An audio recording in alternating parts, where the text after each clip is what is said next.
मला 3 वर्षाचा ट्रेडिंगचा एक्सपिरियन्स आहे. त्यात आधी मी फॉरेक्स करत होते. असंच तुम्ही जसं बोलले की अकाउंट हँडलिंग वगैरे, तसंच मी रोबोट सिस्टीम मध्ये माझे काही पैसे अडकले. 10 लाख रुपये माझे त्याच्यात अडकले. त्यानंतर पण एक ट्रेडिंगची ती व्यसन लागल्यासारखं झालं. मग मी सेल्फ ट्रेडिंग करायला शिकले, पण त्यात पण लॉस होता. मग त्यानंतर मला इंडियनवर स्विच व्हायचं होतं, पण मला ऑप्शन नव्हतं करायचं. मग मला आधीच्या क्लासबद्दल कळालं. तिथे गेल्यानंतर मी 2 दिवस क्लिअर होते. तिसऱ्या दिवशी जसं सॉफ्टवेअर आलं तसं मी पूर्ण ब्लँक झाले. मग मी ट्रेडिंग केलीच नाही. मग त्या स्ट्रॅटेजी मी काही फॉरेक्सवर अप्लाय करून बघितल्या आणि पुन्हा लॉस झाला.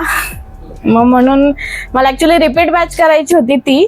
तर मी इन्क्वायरी केलेली त्यांच्याबद्दल आणि मला मागच्या बॅचला किरण मॅडम होत्या, त्यांच्याकडून तुमच्या क्लासबद्दल कळालं.